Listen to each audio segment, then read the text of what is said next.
everyone, and welcome back to another episode of the TFTuesday Podcast.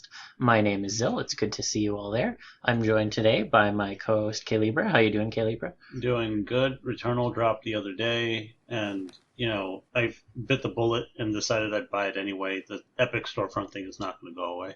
Yeah, I don't think it's going anywhere. Nope. But I gotta say, despite the complaints, it's running well for me, and I haven't gotten that Unreal Error 4 that so many people are complaining about. It's good. Nice. I am a big Returnal stan, and I encourage everyone to buy that game. If Returnal wants to sponsor the podcast, please let me know. I will let you do it for free because I love the game that fucking much. Yeah, like House Marquee, please. Let's talk. Let's talk. There is vaguely TF content in that game, I would argue. We're just going to have to do one where we just go through all kinds of content. Yeah, probably. Yeah. Today we have a very exciting guest joining us. And before we get to them, just a quick note again, as always, that if you like our content, please check out our Patreon to help keep the show going and even add to it. It's patreon.com/TFTuesdayPod if you want to check it out. Or if you have any questions, you can always tweet at us with the TFTuesdayPod hashtag or comment on YouTube. And if you are watching on YouTube, please leave a like, share, subscribe, ding the bell, all those wonderful things, because we're going to continue to make more.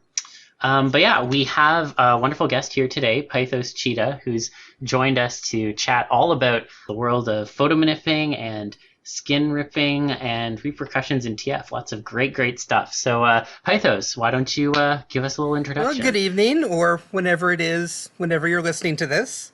My name is Pythos, or Pythos Cheetah. I've been a photo manipulator in the transformation community for over a decade now. And, I don't know. What else do you want me to say? I don't really know.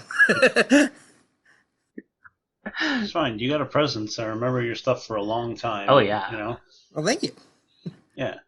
I think we started manipulating. I think you actually started manipulating a little bit earlier than me, now that I'm thinking about it, or around the same time. It was in the spring of 2012 that I first started posting stuff online, though I did some stuff just for my own sake, going back all the way to 2010 that has never really been posted anywhere because it kind of sucks. Even by like my early standards, it sucks. Yeah, well, we all start somewhere. But I've seen your stuff for a number of years, and it's always been really exciting to see. And obviously, I have a particular affinity for photomanipulating, so it's always good to see another one, especially another long-lived photomanipulator, because I feel like many have petered out over the years. Yep. I still kind of miss Something Wild. And he's like a ghost, and he'll pop up. He'll pop up to me every now and again, show me a screenshot or something like that. But he's around. You just don't think he does much of anything anymore. Yeah, that we know of. Yeah, he's not posting anywhere at least. Yeah, he does show me stuff sometimes, but he's definitely one of the people that just stopped posting it. Yeah. So I'm curious then, Pythos, what initially drew you into photomanipulating? I have absolutely no formal artistic training. The last time I took an art class was in 7th grade. So I never really did any sort of art or sketching or anything until I was in my 30s. Well, a little before that, I guess, 2010. I got a copy of Photoshop CS3 from my brother, who is an art student and actually has an MFA degree.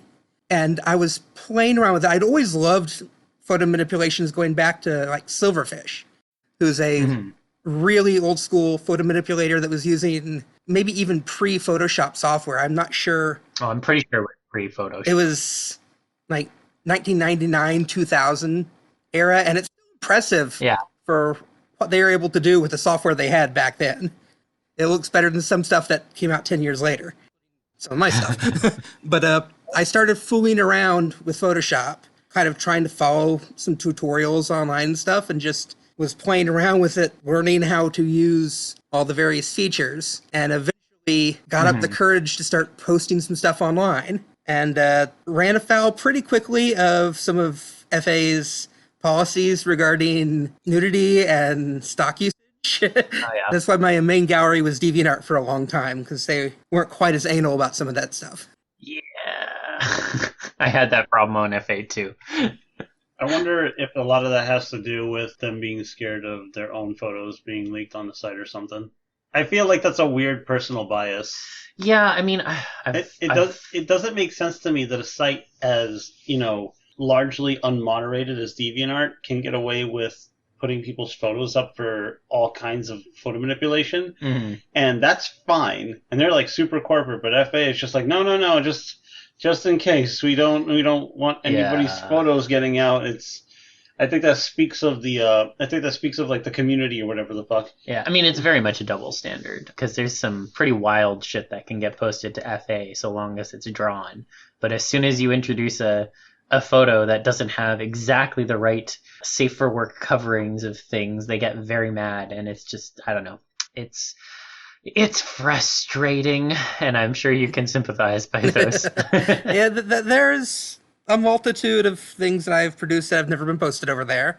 But that's why if you look at my postings, I'm always very careful about quoting all of the stock sources I use and providing links. And I've been hit before, and they made me take down everything that I had in my gallery at one point. I have some of those on my hard drive anymore. Oh my god, that's so shitty.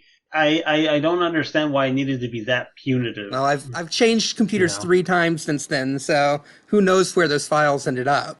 I mean, they're probably on the dark web mirror for FA, if you needed to get them. Archive.org or something like that, maybe? No. It's like there's like an onion link that you have to use on a Tor browser, and then you can get everything. Wow. Yeah, it's pretty wild.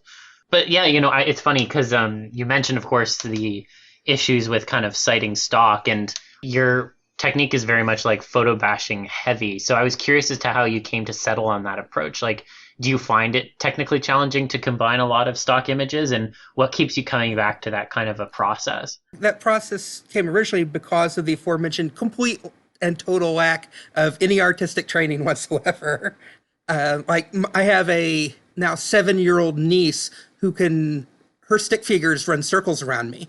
So kind of using photos was the easiest way I had of putting things together because I couldn't draw.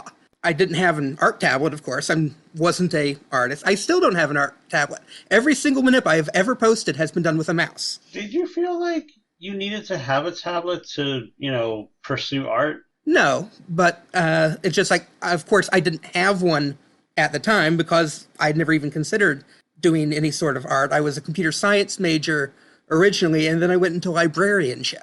So if I was going to do anything, it would be more likely to be writing than it would be anything visual. So photos, just as a primary source for creating art, was where I started.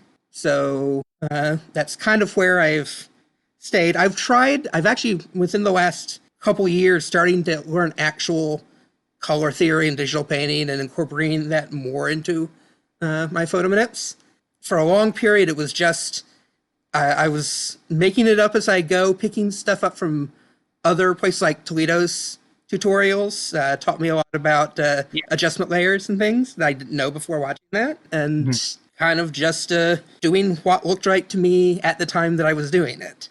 Yeah, because I was going to say, like, there's plenty of stuff in your work, I will say, that isn't like a full photo bashing, or like you can tell it's been like created and shaded over. So there's definitely elements of like other artistic techniques that you do implement in your techniques. So I wouldn't be as harsh in saying that you don't have artistic talent. That's what I wasn't trying to imply, that I don't have artistic talent. It's just I didn't start out thinking of myself as an artist, and it took probably the better part of a decade before I did.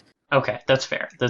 And I still actually do like the body fur the same way that I have all the way going back to 2012, which is actually a technique I learned off of someone who's no longer around. What was their name? Hitsuji16 was their name on DeviantArt. I think it was... I know they posted on FA too, but it was under a different name that was an I. I don't remember what it was, though. But they had a tutorial specifically that was for body fur that I started using and gotten good results with, and that's the same basic technique that I've used ever since. So you were pretty much influenced by somebody else then, as to how you would do your stuff, right? For that part, yes. And then I learned stuff from Toledo, and I learned stuff from random tutorials on, do you remember Worth 1000? Yep, we've talked about that before. So I kind of just like pulled stuff from wherever I could find it and kind of put it together. I always wonder about that sort of thing because when people, try to do something that's easier on them, I just wonder, like, do you feel like having chosen the photo manipulation option has gotten you to express the things you really want to express, or do you still want to ever try to, draw from scratch or anything like that? Do you feel like you're getting across what you really want? For the most part, there's always things that I like feel that I'm not quite good enough yet to really get how I want it to look. But like the stuff I'm doing over the last couple years is some of the stuff that I would have never even attempted to do in, say, 2015, 2016. So it's always a progression of what I'm willing to try and see if I can do. And you never know until I give it a shot. I'm sure there's probably easily over 100 manips I've started and then abandoned because I just wasn't quite up to the challenge when I tried it. I've come back a couple years later and been able to do it. Yeah, it's the same with any set of sketches that anybody does. Nobody's ever going to have this complete, set of work for like every idea that was ever touched on or began. Yeah. So that's fine. But, it's good to know that at least you've been touching on, I don't know, that you've been expressing yourself more appropriately, with this kind of medium. Because I think about using references, and sometimes, man, it's hard to just get something that's even close to what I really want to do. And I feel sometimes like photo manipulation could be restrictive, but it always depends. Although I did get fond of the idea of doing paint overs, which I've done like 3, and they're pretty intensive, but they're very satisfying. They're very fun. They're very fun. Yeah, and then I found out also about your work that you have a lot of stock that you take yourself. Is that true? Yes and no. I don't take much human stock on my own. I'm a large person, which means I'm not necessarily the right body type for everything that I want to portray. And it's not always easy to find someone to pose for me. So I do end up using a lot of stock photos from DeviantArt or Unsplash or whatever other provider I can find for what I'm looking for. But I do have a secondary hobby as a photographer at zoos. I go to a lot of zoos every year and take a SLR camera. I was actually just looking the other day, and I currently have over 250 gigabytes of my own zoo photography on my hard drive. Holy shit. That's in JPEG, not in RAW. That's incredible. It's like 40,000 photos. Yeah. I don't use it as much as I should. I've been making a conscious effort for the last couple weeks to use it as much as I can. When I'm taking my own photos, I can concentrate on things that a lot of like stock photo accounts that you'll see of animals don't focus on. You'll never see the backs of heads or photos just on the feet or the tails or whatnot for most animals. They want something that's photogenic that they can display on someone's wallpaper. Whereas I'm looking for what someone's paw pads look like so I can put it on someone's hand. They always focus on the head, and that's like the vast extent of what they'll actually publish. And the head is very useful. I mean, it's the focal point for most of the manips, but there's very often specific angles and things that I need that you can't really find unless you're doing it yourself. Well, at that point, I just end up looking at anatomical drawings and stuff. But this is different.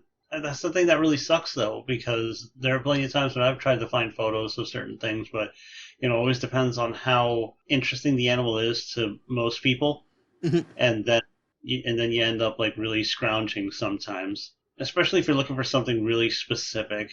It's good though that you were able to take photos of the backs of heads and things like that, because I was like, oh yeah, I'd want to know exactly what that looks like sometimes. And it makes sense anyway, because the face is always like a focal point of most people's interest.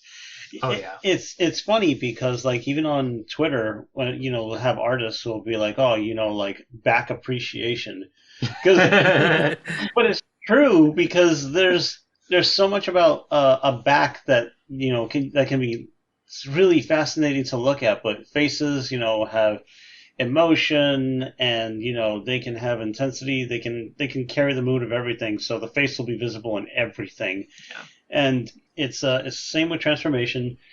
People want to see the face and see what's happening to the face. Sometimes I want to see the other parts too. Yeah.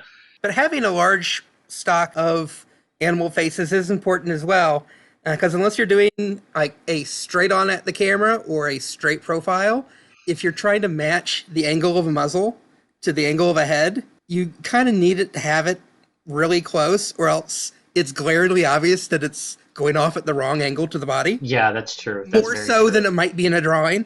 If you get the perspective slightly off in a photorealistic medium, you can tell.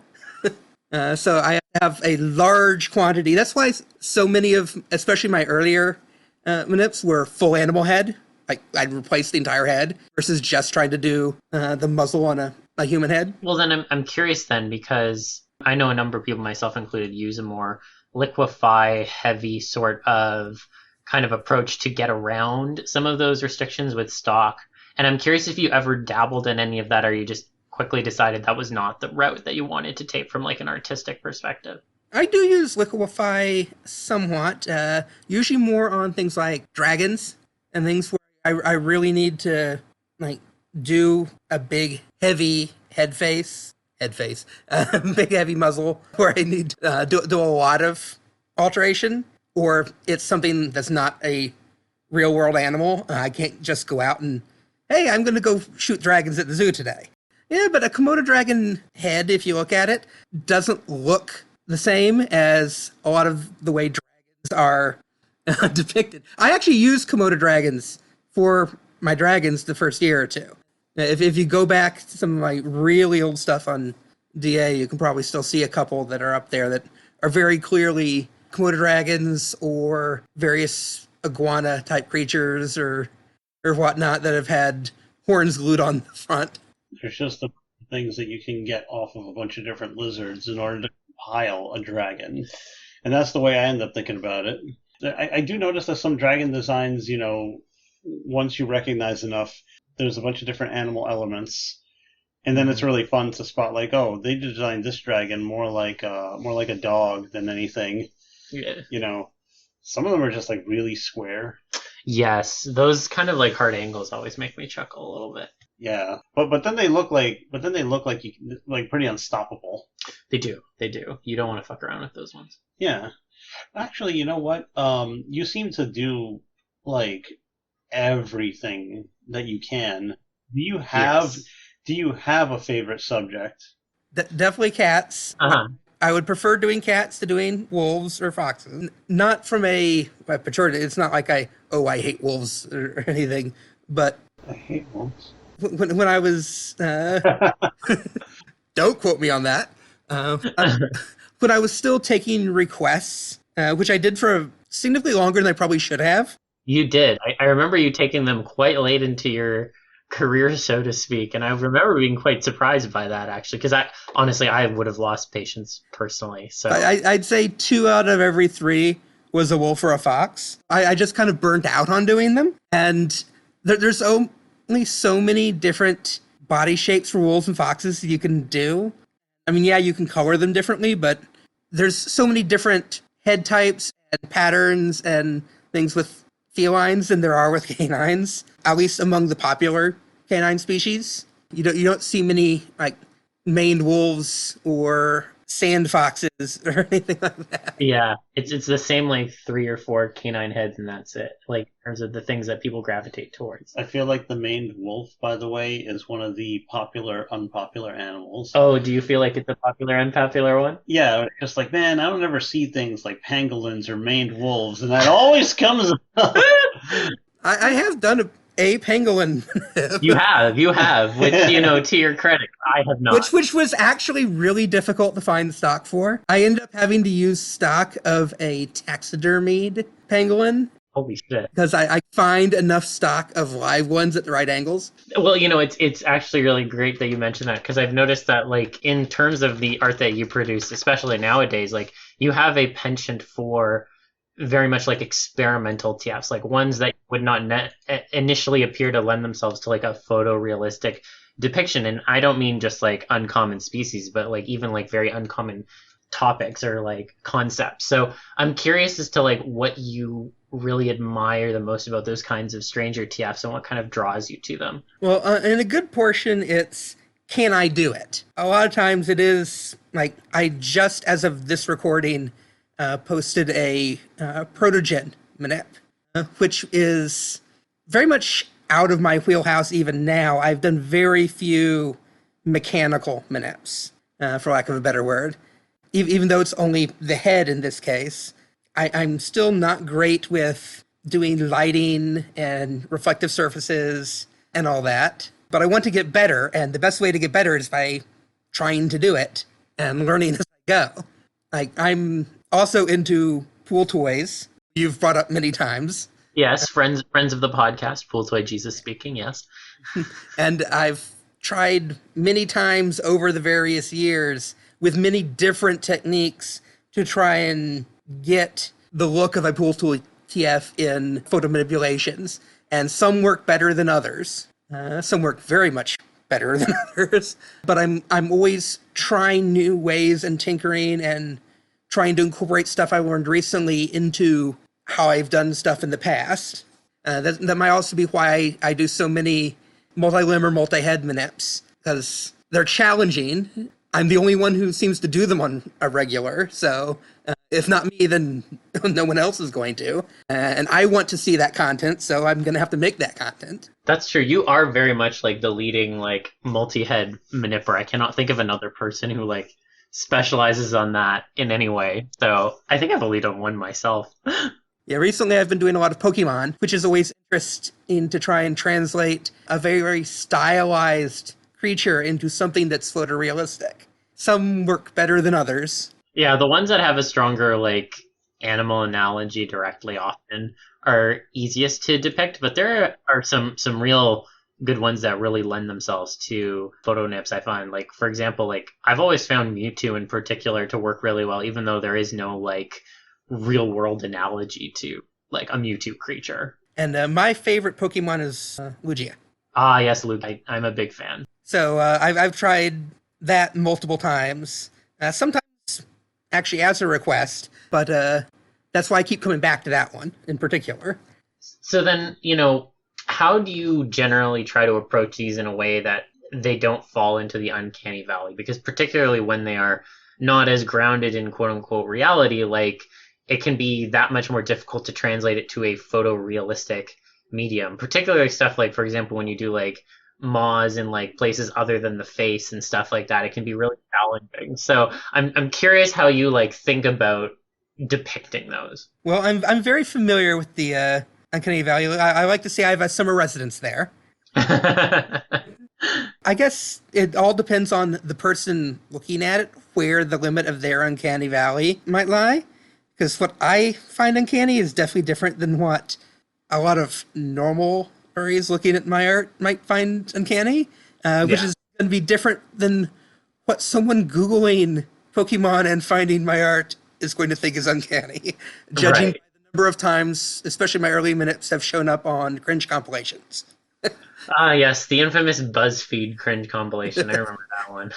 Yeah, I've still got some certain works that float around in those from time to time. Never attributed to me, of course, but... Of course not, Well, nobody's ever going to ask where it comes from. They're just like, look at that! Yeah. But that's one of the reasons I'm trying to learn more painterly techniques and incorporate better lighting, especially lighting and shading into my nips. Because when the lighting is off, that can really lend into the uncanny valley of it. Because you won't necessarily know looking at it what's off, but you'll see that something is off.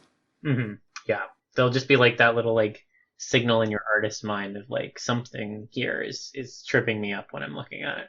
Yeah, but also people in general are good at noticing when something is fake. Yeah, that's true, I guess. And if and then it's not about so much as them knowing it's fake, but they may not understand exactly why.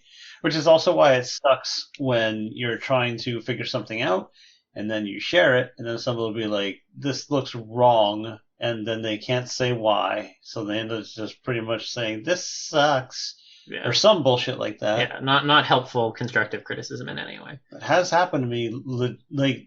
it's happened to me too. But like straight up somebody said there's something wrong with this, but I can't exactly say why. And I'm like, really? Can you try? And they're like, no, just something about it. I don't know. It's wrong. I'm like, thanks. You didn't help me at all. Yeah, that does not help at all.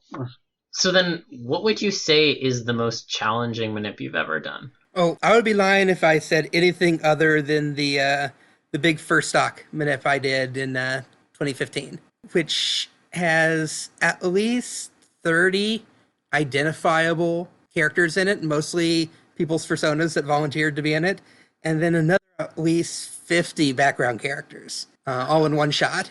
Yeah, I think I see that as your banner on FA. Yeah, that's the one I use as a banner, and it's probably an entire month of working on it. I mean, working on it every day, not little bits here and there, because I ran up on limits of number of... There actually is apparently Photoshop limits on the number of layers you can have.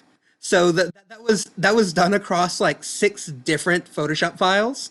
That I would literally do a portion of it, do like 4 or 5 characters at a time, and then save it as a PNG, and then load that back into Photoshop and do the next group of characters, which is not necessarily the best way to do something like that. But I mean, when you're working on something that large. Yeah, I mean, it worked in the end, but wow. If you zoom in really, really close, I was working on it with a 1-pixel brush, coloring in heads at the very back of that crowd. Oh my god, yeah, I'm just looking at it now. If I can ask then, what was the driver behind attempting such an ambitious sort of image? I'd wanted to do a big crowd scene. Not necessarily this big, but I'd wanted to do a big crowd scene and then have people volunteer to have their characters in it. Right. But I went looking for crowd stock that had the right permissions on it that would let me use it and post it.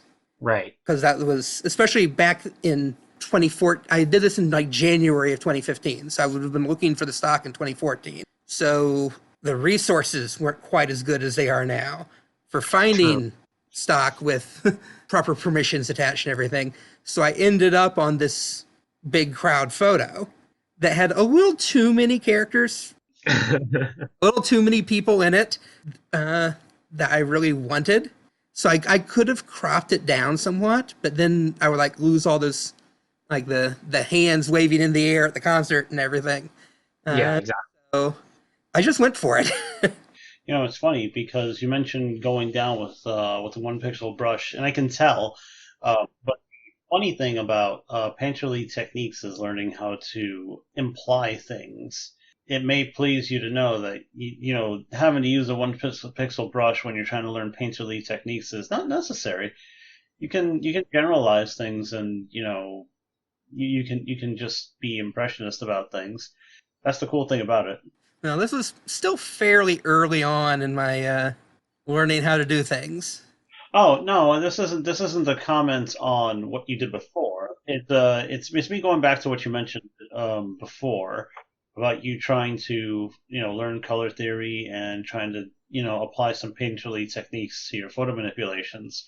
That's the only reason I bring it up, because I also would go down into like 1-2 pixels or something like that when I was working really early. Like on digital shit. Yeah. It's because you got a tablet and you can zoom in and you can do layers and you're just like, oh man, I got all this control. And I was missing the forest for the trees. Mm-hmm. So that's just something that I think could probably help you out. The cool thing about realism is you don't need to express a hyper amount of detail. You can, and some people excel at that in that way, but you can get away with just vaguely gesturing to things and people won't really notice. Yes, that is true. I am always surprised at the number of like art mistakes, I guess, for lack of a better term, or like oversights that people just will not notice. And it's always like that meme of like, the artist posts the artwork and immediately it's like, oh, I did this wrong, I did this wrong, I did this wrong. And then other people look and they're like, wow, this is amazing, blah, blah, blah. I almost think the best analogy to this sometimes is, obviously there's like all the AI art stuff going on right now. And sometimes someone will post something and be like, oh, look how good this looks. And like, I don't know, like, I feel like most artists will look and be like, that thing has like 6 fingers, or like this posture doesn't look realistic, or whatever. That is different. And okay, so the thing I like to go back to is the perspective of, the viewer versus the artist. Mm-hmm. The artist will be like, oh man, this guy. So it was like a baking contest. It's like, oh man, their cake is so much better than mine. And then like, that's the artist. But then the viewer comes along and says, wow, 2 cakes. Yeah, that's true. That's true. I guess I always think about like sometimes when we like hyper focus on mistakes, or like things that we are like, oh, this looks slightly off. Sometimes it can be being like overly critical of oneself when in actuality the viewer is never gonna actually care. Yeah, and I'm trying to find one here by Jay Cheetah from a long time ago, because I spoke with Jay Cheetah like a little bit, and it was just really funny. I think it was. Don't remember which one it was. It was one of these, but I commented just like, "Oh man, your painting is really great and everything." And he's like, "Yeah, but that phone is total shit." And then I went back. I'm like, "I don't know what you're talking about." Like, hey, wait a minute, that is like pretty rudimentary. I didn't even notice that? Yeah, because the phone doesn't matter. Yeah, that's not the focal point of the piece, right? Yeah, and that's just an example, because you can see that there's a good deal of realism in it. Yeah, but the phone is like, yeah. Because it's not important. Yeah, it's not, and nobody cares about that. Yeah. I do feel like, and I don't know, Pythos, if you have thoughts on this, I feel like sometimes the leniency in terms of getting away with some of those things stylistically is lesser for photo manips than it is for drawn stuff. Like, I feel like sometimes people are particularly unforgiving when it comes to like an oversight here or leaving something a little less like polished there, what have you. Oh, I've had people come into comments on certain minutes like, oh, this hand has an extra joint. You messed up there. And it's like, no, I know how a reindeer's front hand goes. And it's not, that does not have an extra joint here. That is their fingers, not their wrist. Yeah. It's always some bullshit. People will talk out of their faces when they finally notice a thing that isn't compatible with, what they know. Yeah, that's true. And then they will very confidently speak on their ignorance, as many ignorant people do. It's very Dunning-Kruger, and people are like that about especially photo manipulation, because you're taking a photograph, the most realistic thing anybody can think of. You're like, now you're impressing this image over it, and you're expecting me to think, oh, it looks good. I'm going to tell you exactly why it doesn't look good. Thanks, asshole. Yeah. Well, I guess, speaking on things in which I'm a little bit ignorant on, actually, one thing I've definitely noticed with your stuff, Pythos, is you do a lot of, like, depictions of skin ripping where, like, the TF occurs under the skin and then kind of forces its way outwards. And I'll confess, I've never really fully understood the appeal there. So I was curious to talk to you a little bit about it and get an understanding as to, like, what is the draw in your mind to those kinds of changes? Yes, cure the ignorance. Well, I'm not sure what the drive is for everyone who does it. Mm-hmm. For me, it's very much a like releasing like the true self inside in the most visceral way possible. So instead of just like a regular TF, all of the alternate self inside you is coming out all at once. And it's breaking free. So it's a catharsis. Yeah. Yeah. So a lot of it is in like it's a release. It is especially I like whenever I can depicting what's coming out as being slightly larger than the human. Right. Because that definitely gives the impression of something that's been trapped inside, just waiting to get out.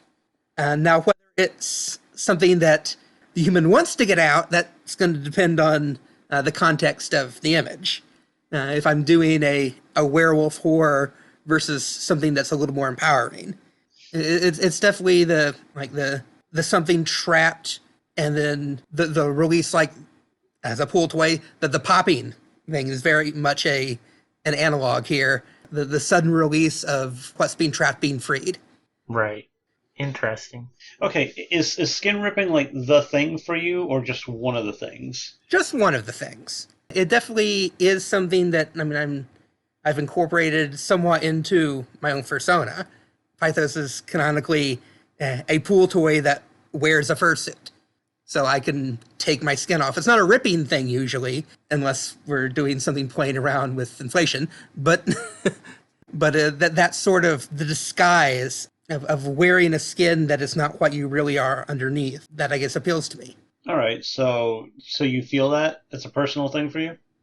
Somewhat. I still live here at home with my parents at age 41. Who are not aware that I am a furry or into any of this, are not aware at all that I do art whatsoever, and I have to sit there while they talk about my brother's art and the fact that I have no artistic talent. And I can't say anything to them about it. So I guess I feel some of that wanting to get out myself. So it has that kind of metaphorical reflection on your own lived experience, essentially. Somewhat. That's not like, I wouldn't say that's like the abiding root of my interest in it. I can think all the way back to being a kid and seeing stuff that had that sort of content in it. One of the very first TF stories I ever remember reading when I first discovered furry as a freshman in college was a dragon skin riff TF story. Oh, interesting. So it even has like a long history with your own experience, essentially. Mm-hmm. Gotcha. Yeah, because, I've always thought of skin ripping as a bit more like body horror adjacent, and a lot of the depictions that I've seen in like traditional media or what have you has been in horror genres. So I was curious as to whether or not you felt like the attraction to it was also like body horror like or body horror adjacent, or if that element has never really entered your mind in terms of your draw towards it. Body horror is definitely I wouldn't say a major part of it, but a part of it for me. As you're saying, most of the elements I can think of for media depiction do have body horror elements, even in cases of willing TF, thinking like the werewolf scene in Trick or Treat. But that definitely has body horror elements, even though it's portrayed as something that they're wanting. Pretty much all the depictions I can think of, especially from the 80s. There was actually a whole lot of skin ripping TFs in the 80s, probably because it was the first time the makeup effects had really caught up to be able to do it. Most of the like Cat People, Company of Wolves, the werewolf TV show on Fox, that had the bad guy. That was how he transformed, was via skin ripping. It's kind of an easy way to do things because transitioning a texture or anything like that to convincingly make skin into another thing or make it grow, all those fine details, if you want to do it in live action, could be a massive pain in the ass. So the idea that you can have the skin like warp and everything like that, and then stuff like poke through, is a clever little workaround. Yeah. Especially in the 80s before you had CG, which is also probably why it's confined mostly to the 80s in media. Yeah. But, even then it still has its place. Like, I think, I'm trying to remember, like, a few things. I do fancy the idea of, like, a skin rip sort of thing where the skin doesn't, like, tear off in bloody chunks so much as it becomes like a thin membrane. And then I just like the idea of being able to see under it, and then you can start to observe like something really strange going on underneath. And it just kind of starts to break through. Ends up looking slimy, shiny sort of thing, because I'm a sucker for that. Yeah. Yes, snake TFs are good for that. Yes. I mean, they could be, but, that one even has like the biological process of mold like built into it, right? So it makes a special sense. What about frogs? Frogs do that too. Yes. I think frogs can just eat their own skin anyway. Yes, they do. Well, I mean, whenever I think of like the whole like eating the skin afterwards, I think of fucking Hemlock Grove, because that's what they did. It was a full skin rip, very like bloody, and then at the end, the like fully transformed wolf just eats like the human form that he like ripped out of, which I was like, that'll quench the bloodlust for 45 minutes. And if you'll notice, that's one thing I don't do in my minutes of it, is I very rarely do any blood. One, because I'm terrible with fluids. But two, because I think that takes it too much into the graphic horror, where it stops becoming sexy for a lot of people. So you do balance the skin ripping thing with the peel, right? Mm-hmm. Because I don't want to, whereas I'm not necessarily, because I have done not safe for work content, it just ever gets posted on FA, but I'm not necessarily going for that when I do it. But I don't want to do something that's going to lead to emotions like disgust. yeah. I don't want to actively turn people off. Yeah, you're going for sexy and not safe for work, not graphic and not safe for work. That makes sense. Yeah, and it's that's really tough to do, because most of the time whenever I do anything, they're just like, wow, you're just like HR Giger. Thanks. That's exactly what's happening here. It is 1-to-1. It is David Cronenberg. It is exactly those fucking things. And what can I fucking say? Yeah. There's nothing to say to that. It's like, fuck. If you're looking for subject for experimental manips that I still don't feel up to doing, it's a Xenomorph TF. That one would be fucking difficult. I also have not tried it for that reason. I'm just like, I don't know. It's like I've thought of it a couple times, and nah. What you do is that when you have no obligations, you finally try it, and then after. So you're telling me try it in 40 years? I'm saying try it when you're done with your commissions. I don't have any commissions right now, so you're telling me to try it right now? Yeah, we're saying you do it, so because I can't. No, you're gonna have to do it later. God damn it. That's it. I'm holding you to it. That actually is what happened with that protogen. Someone said, why don't you do one? I said, nah, I don't think I'm ready for it, and then I did it the next day. Oh, well then, yeah, that's... It really is just jumping into the cold water. That's the way to do these things, unless you really want to do the very...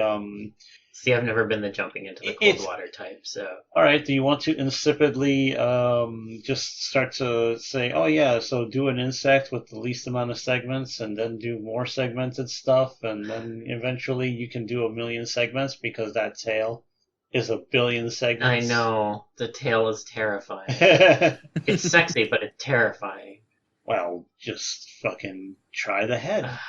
I would say if you really want to try, I'd say that for both of you. You really want to try it. I say just start with the head and just imply a bit of the spine, and that's going to be really fun because everybody knows what a xenomorph head and looks like, and the back. Even though people wouldn't really, say that's a xenomorph back, they can tell, even though they can't put words to it. Yeah, I guess people know what they look like, and And hey, if you're going to talk about body horror and everything, if you want to do that, that's a good way to skirt that line. It's fun that way, And I think it'd be a good challenge, especially if you want to play with other things like translucence, because sometimes you can make the xenomorph head just like this this shiny solid dome, so you can see the skull underneath. Yeah, you could do that, or you could do just like the smooth shiny dome. It's up to you. Yeah, because there's a lot of ways to do it. You can either make it simple or you can go like really ambitious. You both have options. Thinking about it now, have either of you ever seen a skin ripping revert? Yes. Yeah. I just showed Zil one. Yeah. Like 20 minutes ago. Yeah. It's funny you mentioned that. Why? Where did you see one?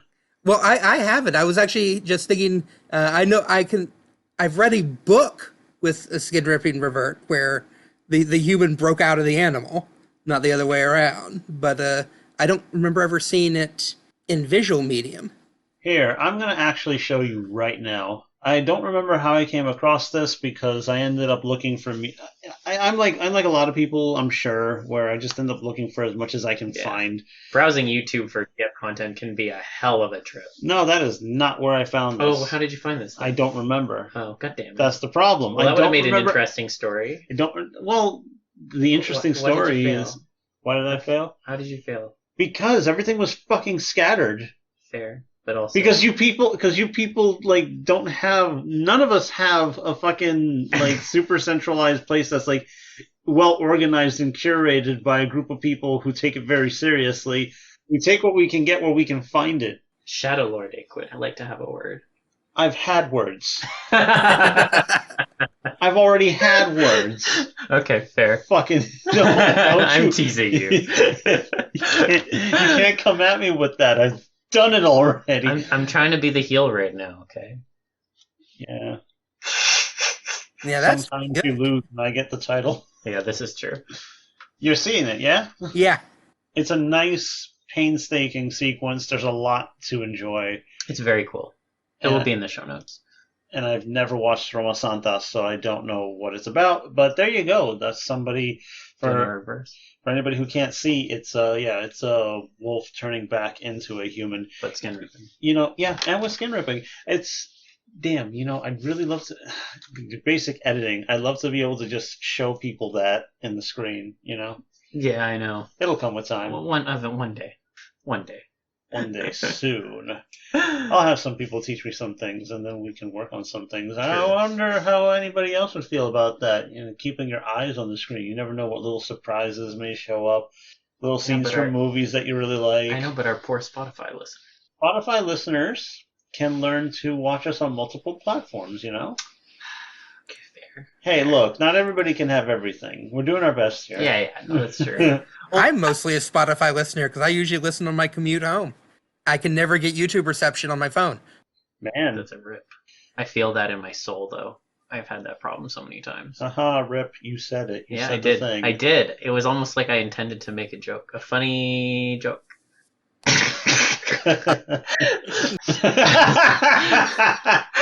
Getting back on track. I was curious then.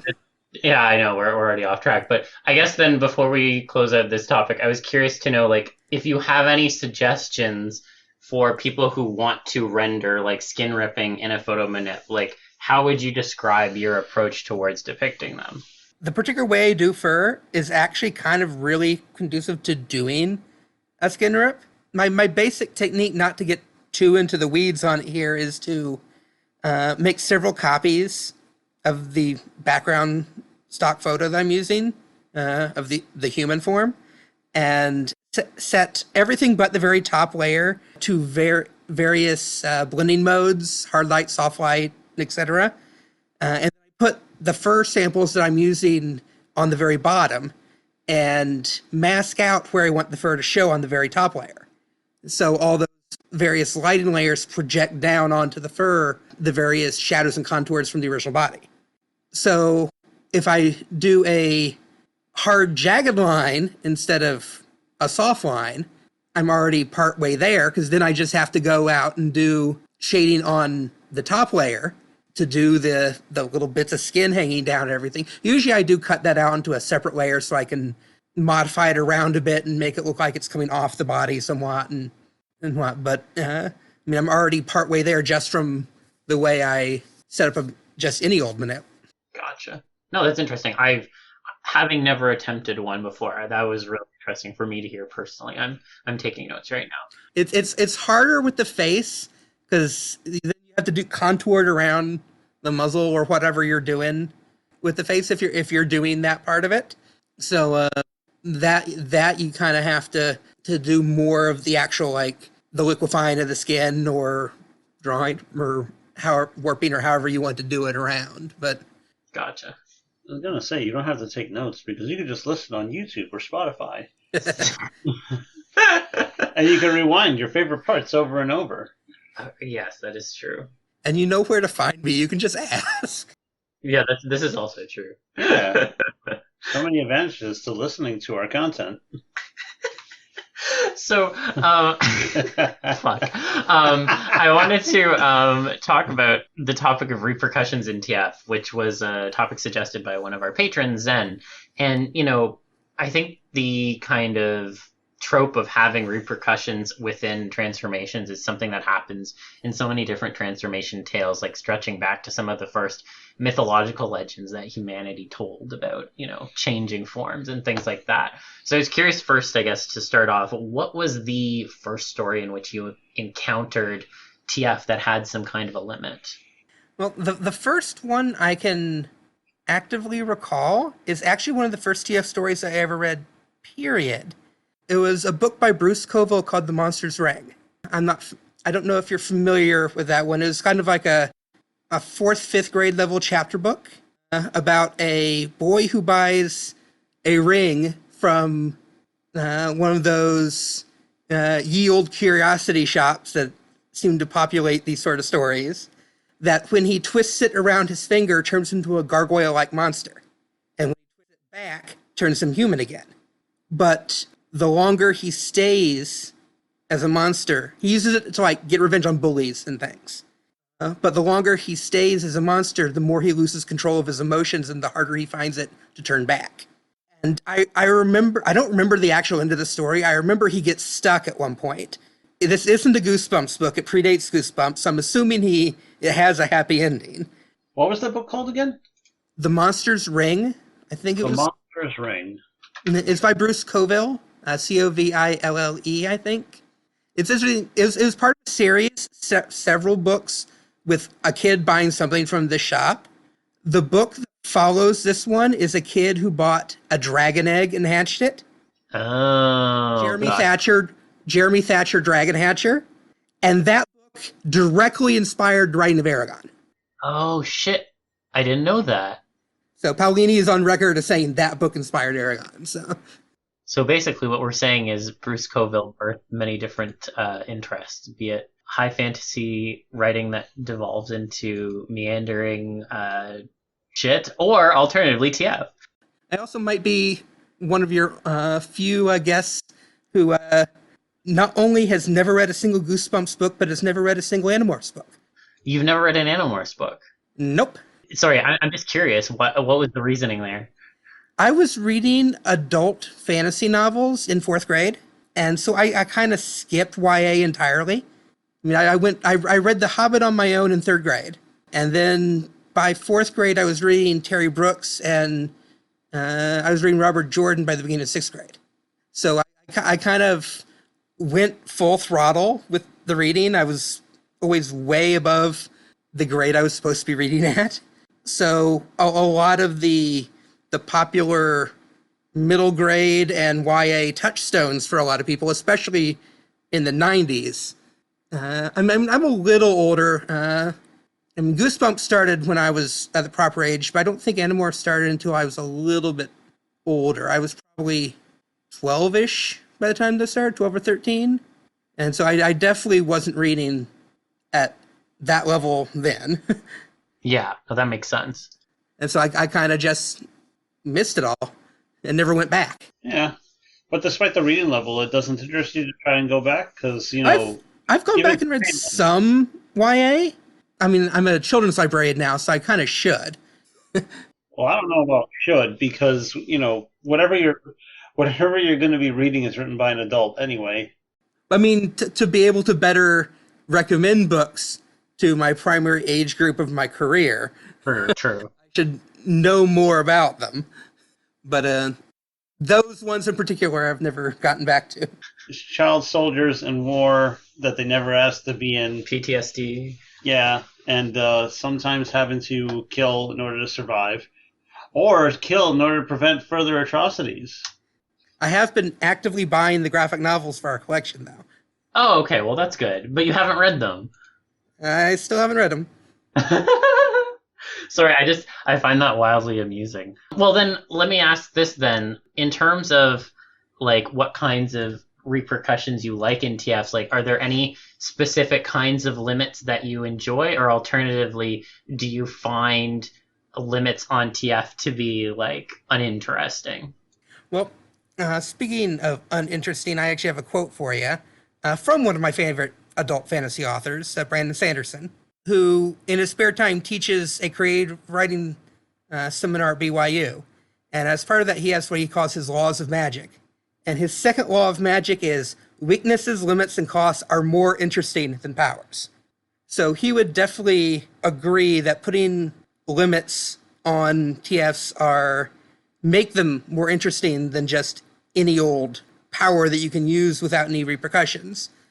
Because when you don't have any repercussions or any limits to an ability, there's nothing to creatively work around. And I think some of the best storytelling comes from having to get around a liability or issue that you have. Right. So nobody wants to read about Commander Mary Sue? I mean, you would be surprised some of the stuff that people enjoy that are adjacent to that. Yeah, I know. I mean, that shit. wish fulfillment fantasies definitely have a point, but not everything can be a wish fulfillment fantasy. Oh yeah. That's At not some, wish at some fulfillment. point, you need to. I'm not talking about wish fulfillment. I'm talking about masturbation. Well, yeah. That's what that's what that's and then about. he came and she came and we all came. No, she came, and then she came, and he came when she thought it was most appropriate. Nobody else was allowed to because he was very special. Fair. Because she gets to very distinctly choose who gets to come. Fair. You know what? I respect this for her. This is the world that we fought for. That is Commander Mary Sue. Yeah, good for her. She deserves the world. For now. Why do these things make you laugh? It's so stupid. I know what I'm fucking saying. It's so stupid. Oh my god. I was curious to know as well then, what sort of limits have you found to be the most interesting in terms of having ramifications on the TFE? Despite not having read them, I do know about the Animorphs time limit. I do like that one a lot. Some sort of limit on how long you can spin TF before you can't get back anymore. There are some other things about that where apparently you cannot control the order in which anything changes. Yes. So and that's every single time you transform. You have no idea what the experience is going to be like. Which is kind of cool. It is cool. But it's just one of those things to keep in mind where there very rarely will be an ideal way to do it. Yeah. I did find it kind of funny also that in terms of the limitations, in order to prevent their clothes from either being ruined or lost, they had to wear tight-fitting clothes. Yeah, skin tight almost. Yeah, that was the little workaround, so they can look kind of like superheroes or special ops sort of shit. There was that. And then the shortcomings also came in the form of what they would become. What was it? One of them tried to turn into an ant, and the hive mind instinct of the ant was so overwhelming that they almost lost themselves to that form. Yeah. So then it became apparent that if you're going to turn into something, you have to be very careful. You might not be prepared to deal with it. Yeah, they explore some real fucked up consequences with some of those animals. Or alternatively, you might try to morph into something and then find out you're actually allergic to that animal. And you might birth a whole new animal in the process. Wait, what? Really? Yeah, that's the one with Rachel and the crocodile. Oh, wait. Yeah. I forget which number. Yeah, that's right. Yeah. Wait, hold on, because I didn't read enough of the books, but I know that she couldn't control it. Yeah, she couldn't control it. I think she went on a talk show at one point and then was having issues on said talk show. I forget exactly what happens, but at the end of it was she had to fully let her body reject the morph, and that created another crocodile, which is super interesting. I forget how exactly that worked mechanically, but I remember it was really bizarre in the moment. It seems to me like a sneeze. Yeah, kind of. In order to get the infection out, you have to let eject the mucus. Yeah. Except in this case, you're ejecting a whole ass crocodile. There's some limitations for you. Yeah. There's even if you got your powers figured out, you don't know what you're going to actually be putting up with. You have to understand. Yeah. There was one werewolf book recently that I'm trying to remember the name of within the last couple of years that kind of the complete 180 opposite thing on like the clothing thing. Yeah. In that the author actually thought about how difficult it was to actually rip clothing, and so their werewolves had to always wear very loose clothing because they could actually, like, if they were still wearing their shoes, they would break their feet Oh my god. trying to, because the way most modern shoes are constructed, you're not having a shoe burst out of those things unless you're like taking a knife to them. God damn. And if they were wearing like synthetic clothing, like the real stretchy kind, Yeah. these, when they reverted, their fur would literally pull back into their body. So if they were wearing the really like the stretchy nylon fabric, it actually pull nylon fibers back into their body Oh my and god. anaphylactic shock. So there's a consequence for you. Damn, I'd never heard of that before. Now that's gonna keep me up at night. Jesus Christ. Oh man, that actually reminded me of something, and now I can't remember where I got this either. But actually, I don't know. Maybe I thought of this. Maybe somebody could comment on if anybody else has talked about this, where like the greater pains of the transformation come from the fact that the clothing is still on you. So once it actually breaks off or you get it off, everything else is way more manageable. Oh yeah. I've always found that interesting too. I mean, like, the quintessential funny part when it comes to like depicting these things in art in particular is like, you want to like have it realistic, and obviously if you're suddenly changing, you're likely going to be clothed. But then if you're doing it in such a way that you're doing like clothes ripping or such like that, like, first of all, you have to figure out how to make that break off realistically in a way that actually makes sense from a fabric perspective. And then the second part is also it's covering parts of the changes too. So it's like, how do I depict some of these things changing while still being covered by some sort of like a flimsy clothing layer? So it can be really difficult, but rewarding when you get it right to kind of have that sort of like physical limitation that you have to physically tear out of. Yeah, it is. I think it's also something that's easy to overlook because nobody really tries to tear their own clothes off.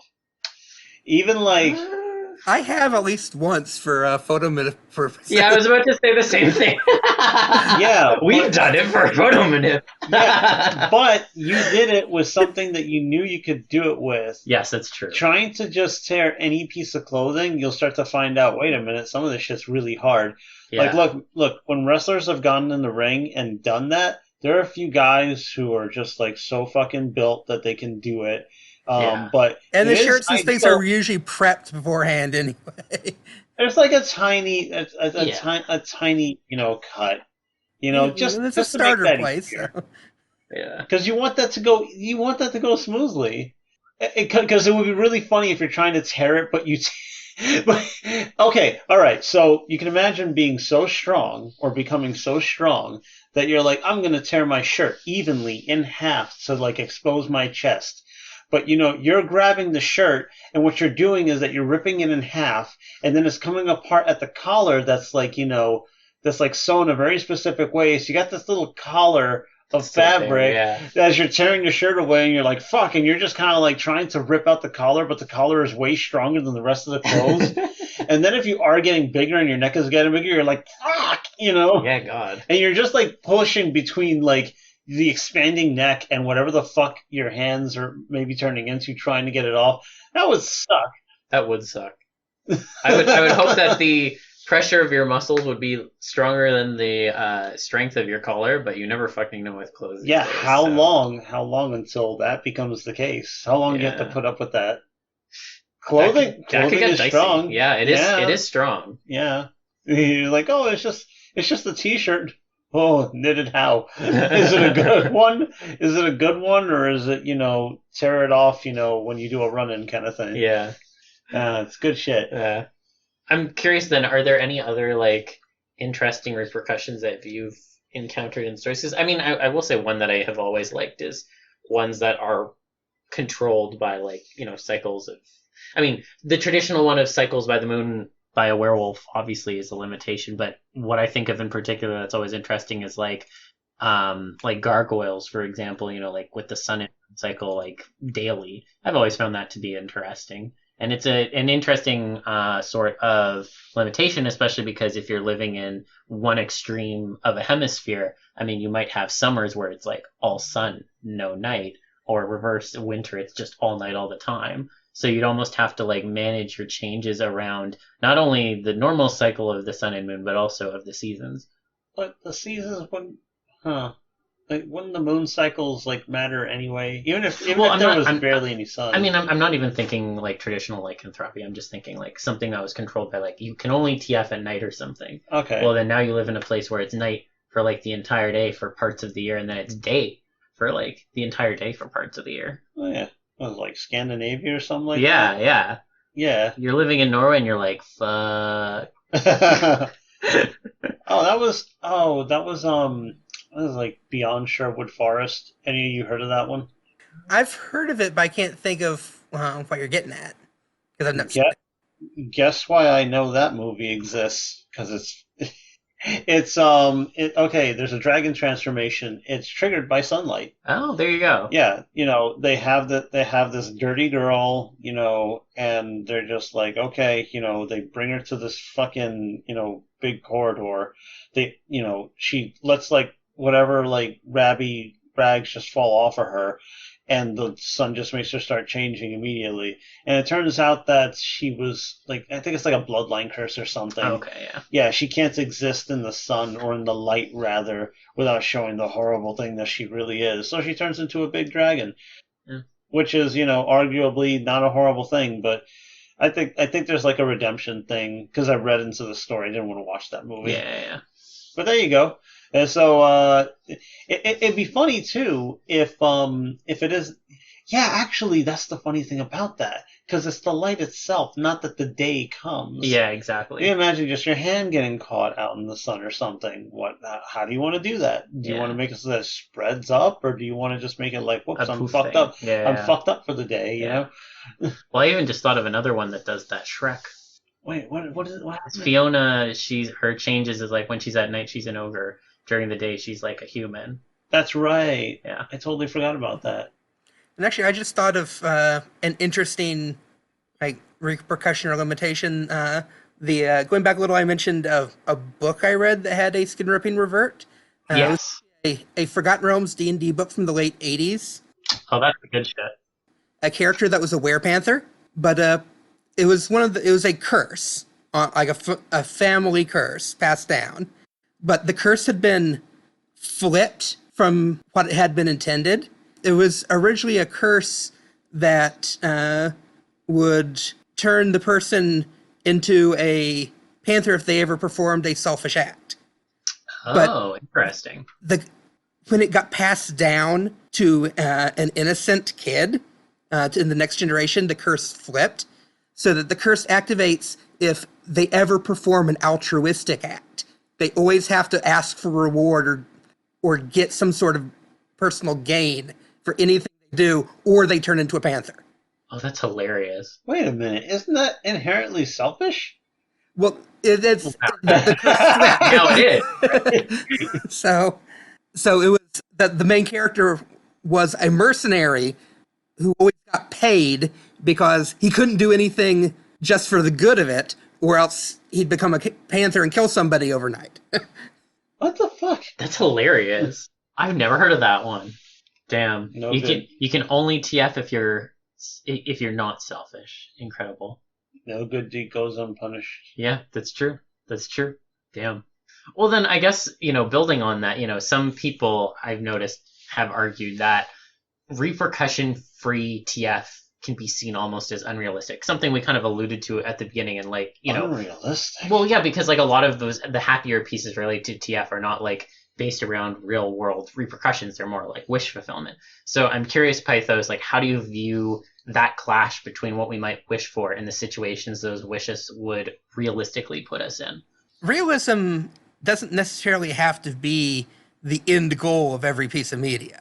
I mean, it has its place, but wish fulfillment and happy endings also have their place. So I don't think you need to reject any TF that is just a wish fulfillment without repercussions as being, because saying it's unrealistic is like a pejorative term. It's saying that, oh, because it's not realistic, that's somehow of less value. And I definitely don't feel that. I mean, especially with the way the world is today, we could probably use with a little less realism at times. I get such a polarizing impression of realism in it. I've been praised for my realism, but like, yeah, very easily you got people who are just like, I don't like the realistic stuff, or so that's why I find it kind of weird that it's a paradox. Existing in this space can be really kind of I don't know what word I'm trying to find. I'm very tired right now, but I think realism is often used as a byword for dark and gritty. Yeah, you're right. Actually, yeah, that's a good point. And I think that kind of fucking sucks, because then it kind of implies that, oh, this is gonna suck and be not fun, which I think is bullshit. Because when you do realism, you can find so many ways to apply lots of fun things that do exist. Like, okay, because I was discussing this in my server like some time ago, and Tiger Twins staff was trying to figure out little things for Asona, right? Right. And she had this idea of having like black fangs or whatever. And somebody chimed in and he said, hey, you know how beaver teeth work? Turns out that if you notice that beaver teeth have like this really strong discoloration, apparently the way their bodies work makes it so that iron deposits form around their teeth. It's what makes their teeth look that color, but also it's what makes it strong enough to do things like chew through wood. Their teeth pretty much have like an iron coating. Right. And that's fucking awesome. That is fucking awesome. And that's real. Yeah. So I was like, hey, do you want to have like black shiny teeth? What if your body, deposited like obsidian or something like that, or some kind of mineral content over your teeth? That's just an example of how you could take like realism and find some really fantastic stuff. Yeah. So it's very unfortunate that if there are people who think of realism and they think, oh, this is when the fun stops. I don't think you fully understand yet what you could really do with just enough touch of realism. Yeah. Well, you can weave so many interesting stories through things that are grounded in reality and things that are not. Yeah. Like, because I know Pythos is, Pythos does a lot of fantastic stuff, but trying to ground it to make the photos look like that was meant to be, to make people look at it and say, oh shit, that looks like something that I could have been around to see, Yeah, if you go on like DA and browse through, well, back when they actually had categories you could browse through, like photo manipulations, you'll see the vast majority are very stylized, very high contrast lighting, very surrealist imagery, for lack of a better word. And I try very hard to make it look like what I'm doing would fit into the photo before I did anything to it. I try not to do a whole lot of very heavy processing or anything to write any of my nits, because I'm trying to go naturalistic, might be better term than realistic in this case. I want it to look like it was a photograph of something, not that I'm doing a piece of gallery art that happens to have used photographs instead of painting. Yeah, no, that makes sense. And I think you do strike that balance. Cool. So I guess we have two audience questions. The first one is from Stormy Fennec, and I actually think this one's quite well suited for you, Pythos. So Stormy asks, would you still drink a potion to become your fursona or OC if the potion tasted bad? Well, as I demonstrated on your Discord channel, I am very willing to do shots of Malort on camera. Yes. So, yes, I would. How about you, Libra? Man, have you ever tasted prednisone? No, what is that? It is the most bitter thing I have ever tasted in my whole fucking life. That shit is disgusting. It will graze your tongue, and you can't get the flavor out easily at all. Oh, God. That's usually a nasal spray, isn't it? No, prednisone is a steroid. It's the kind of stuff that I had to take so that my lungs would, let me breathe again. Yeah. So they would prescribe it to me, and they give me these tablets that are just they don't have any coating, and they're awful, and I must take them. And it was like, oh, fuck, they're the worst. Wow. So I can handle that. I will say it is one form of medication where I'm a little relieved to get an injection of it instead of taking the pill, because the pill just tastes that bad. Yeah. So the answer is yes. I would drink it if I wanted to turn into something, especially like my own character, and it tasted bad. I'll take it. If it tastes that bad that I just vomit it out right after, then that's another story. Maybe it's fast acting. I don't know. That's up to the rules. Yeah, I mean, I obviously think I would drink that potion, even no matter what it tasted like. It could taste like fucking soil, and I'd still drink it. But I think the interesting thing in that scenario is like if you had to like do it regularly, I think it might put you off sometimes. At least personally. Oh man, you just think of ways to mitigate the taste. I guess so. Yeah. That's what I do. Yeah. Like what I'm wondering now is, how bad would it have to taste for you to not do it? Yeah, I guess that's a good question. I don't know. Yeah, you have to think about it, because the funny thing about a question like that is I think many of us would not have eaten something that tastes so bad that you literally regret it. I mean, like a deep-seated regret, like my life is made worse for this. Yeah. My life is poorer for having put this in my mouth. I don't know. Some of the people I've done more shots with might think that. I don't know, man. I drink tequila. I drink mezcal. I remember giving mezcal to a friend of mine, and I just gave him a taste of it, and I like mezcal. He yelled at me. He said, "What the fuck is wrong with you?" One of the worst things I've ever drank actually is grappa. Have you ever had grappa? No. It's awful. No, don't do it. I've had similar things. I don't like whiskey. I don't like Scotch whiskey. Yeah. And it's funny because then I'll drink the other stuff that tastes like fire. Yeah. Whereas it's the one thing I want to taste. I like bitter medicine. It's worth it to like turn into a monster. Yeah, I mean, I was gonna say like I'm not a big fan of Scotch or whiskey either, but that is definitely palpable for me. Like or palatable. Like I could definitely drink that and deal with it. I don't know how bad it would have to get. Now I'm thinking, I'm like, I mean, I'd even do Fernet shots if I had to. And what if it tasted like liquid shit? If it tasted like liquid shit, I don't know if you'd be able to keep it in your mouth long enough to drink it. That's a good point. So I mean. I don't know. I've never tasted liquid shit, so I don't know. I mean, I haven't either. I'm thinking. I'm like, how bad would it have to taste? I don't know. Yeah, because that's the thing you got to skirt. Got to be bad enough that you can stomach it, but it'll be like you'll really suffer to do it, but not so bad that you will immediately reject it and there's no chance. Yeah, that's true. I don't know. There's a Thai restaurant near me that makes a hot and sour soup that is the exact acidity compound, like makeup of my own vomit. Oh, Jesus. I mean, it is the exact same flavor when I've been sick. You have that taste in the back of your mouth afterwards. All right. So if it tasted like that, I then we would have a problem. still have it, but I would have second thoughts. So that was like December 27th at like 3 a.m. for me. Fuck. I remember that. All I can think of now. Oh, dear. Well, moving on to the next question on a slightly less disgusting topic. So Mello asks a very philosophical question and asks, what do you think started the TF boom in the 90s and aughts? I don't know which TF boom. I would say it started in the 80s.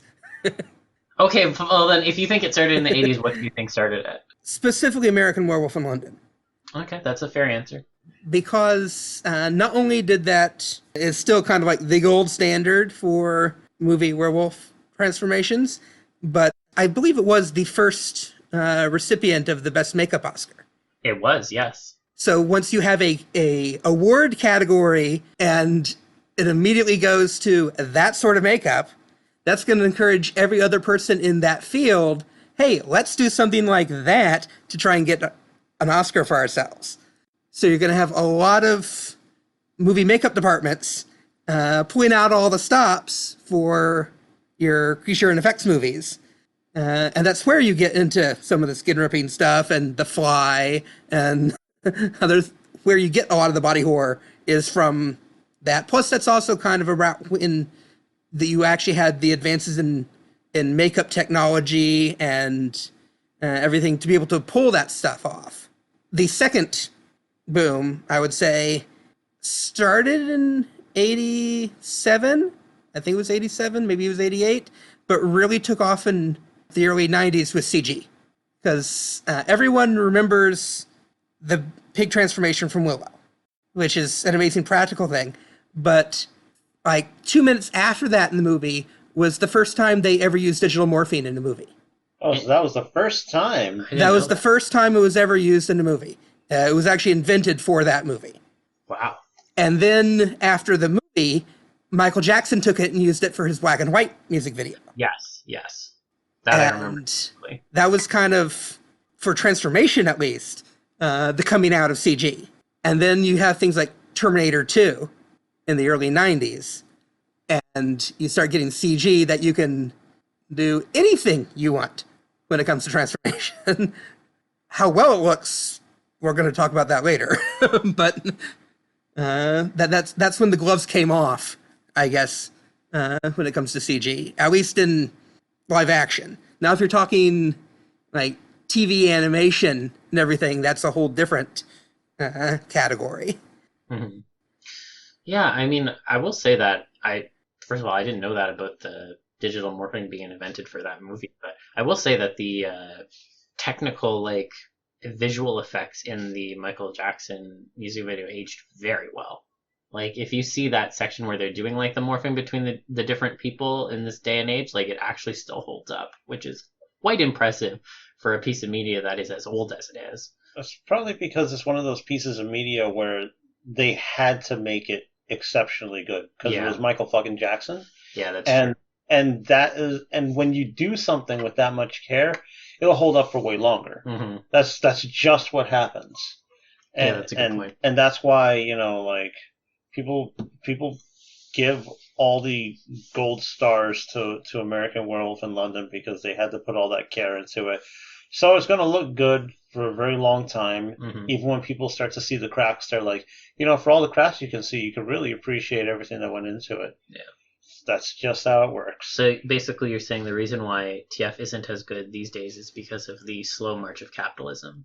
Yeah, I would say that. Though, speaking of capitalism, if you want to talk about animation and the TF boom, because there was a whole lot of TF in animation in the 90s, I'd say it would be the entry of Disney into TV animation in the mid-80s. They started with Gummy Bears, but really with DuckTales. Because when Disney comes into it, they bring the highest budget you've ever had for TV animation. I mean, TV animation was extremely low budget up to that point. It was like fucking. And it was also toy driven. Disney, even though toys were definitely a consideration, and a lot of decisions got made because of toys. Disney didn't have to sell toys to afford the show. Right. Yeah, because the product is the animation. They're known for the animation, so they're selling it. So selling that to you. So when you get the Disney afternoon coming in, their block 5 days a week, and you get DuckTales, which has a lot of transformations in it. You get Darkwing Duck, which has a fair number of transformations in it, and then you get Gargoyles, which somehow the show had a TF fetish. It very much did, which I'm not complaining about. It's also okay. It's easy to look at it that way through our lens. I think it's also that the concept of being able to be whatever you want is just this fantastic thing that I think almost everyone can relate to. Oh yeah, the themes are pretty universal. And it's easy to put your own slants on it. You're like, yeah, that's the kink. But it always depends on how it comes out, because you'll start to notice the different emphasis on it. Yeah. So like with Gargoyles, I'd probably be more willing to say that maybe there was a bit of a kink involved in that. Maybe. Because it's kind of moany. Yeah. It's a little moany. Just a little. Yeah. But you know, when Jasmine gets turned into 7,000 different things, it's always just like, what? Not again. I didn't even mention Aladdin, but yeah. Yeah. Yeah. I mean, I was gonna say that Gargoyles also has a kick for Star Trek: The Next Generation, but that's a whole other story. Oh, that's a fetish. That's non-negotiable. I'm not complaining. No, you ain't. I'm not complaining. That's just very fun. And it's just like every time this like fucking Xanatos opens his mouth, I'm like, I see your face and your mannerisms just staring at the camera, you fucking asshole. I know you. Jonathan. Fuck. Oh my god. And then to compete with the Disney Afternoon, Fox started the Fox Kids, and there you get Batman the Animated Series. I was wondering if you get into that. Yeah. I mean, that was a huge part of it, too. Because that was started as a direct competitor to the Disney Afternoon. One cartoon versus an entire block. That's the most notable thing to come out of Fox Kids. I mean, it's true. And Animaniacs. It won the fucking war of quality and longevity, let me tell you. Yeah. Holy shit, man. They took on fucking Disney and they fucking won. Good for them. That's really fucking crazy. Good for them. But I love it. But that you had, in a space of 5 or 6 years there, and from like 89 to 95, you had not just several of the best animated TV shows of all time, but the best animation of all time that also had very heavy TF content. Yeah, that's true. That's true. Mm-hmm. And then it's funny because even though Batman didn't have a ton of transformations, every single time one showed up, there was always a story to back it up. Yeah. Because I can remember all the times I'm like, oh, that was for this episode, and that was for this episode, and that was for this story. It's great. Yeah. And so much good writing in that show. Yeah, and then in the meantime, it's just like, oh yeah, I know stuff happens in Aladdin. Yeah. When you think of Aladdin, you just think of the TF scene, and you don't even think about like what was attached to it. Whoops. I don't even know how we can follow up with like Pythos' information on this because it was like super insightful. Yeah, I think that actually cracked the fucking case. So I appreciate that insight, and I'm glad we had you on to answer that question. Yeah, I'm just thinking ahead now. Everybody's growing up and getting into media and doing these jobs and honing their own skills, by themselves. Yeah, and it's just gonna. I think there's gonna be another period fairly soon. I'd say give it like 15 years. People will be like, "Oh my God, look at that! That's so painstakingly done." They had to be into it. I mean, it's already kind of happening with some of the TF content recently. Yeah, I think also it's because like fucking CG got way better. Yeah, that's true. But I mean, well, it got better when you actually give it the budget it deserves. Yeah, I think also Stairs and Marvel. What? That's a conversation for another podcast. Sorry, the CGI in Marvel has been really garbage lately, and like particularly when it can relate to things like. Come on, man! They don't make enough money. No, I know. That's what I'm saying. They don't give it the money it deserves. No, they don't make enough money. You think they have the money to spend on that? Oh God! On making just like a scene from one thing into another. Why are you expecting so much? And they have to take so much time to do it. Why are you being so unreasonable? Do you like the taste of boot? What's it taste like? I don't know. You tell me. You'll regret it when your boot's gone. Oh my God. Well, we got a little off track there, but I think that was all the questions I think we had for you, Pythos. I don't know if you had any questions for us. Not anymore. That is fair. That is a fair response. Well, thank you so much for coming on, Pythos. It was a pleasure to have you on. If people are looking for your stuff, where can they find you? Well, I'm on DeviantArt as Pythos-Cheetah, and I'm on Furfinity as Pythos_Cheetah. Sorry about that.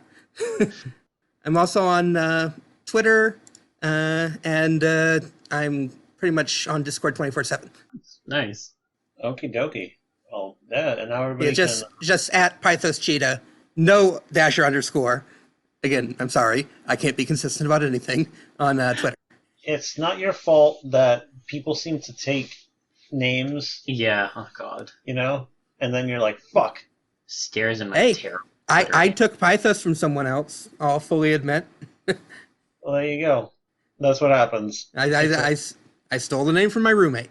Yeah. It's a savage land, the internet. It is. Well, he wasn't using it anymore. All right. All right. It was great to have you on. It was great meeting you. It's the first time I've spoken with you, but it was really cool. And I hope everybody else enjoyed. Please remember, you can find our Patreon, Patreon/TFTuesdayPod, and Twitter. What, TF Tuesday Pod. Pod still? Yeah. We're Okay. consistent. Thankfully, right? Yeah, thankfully.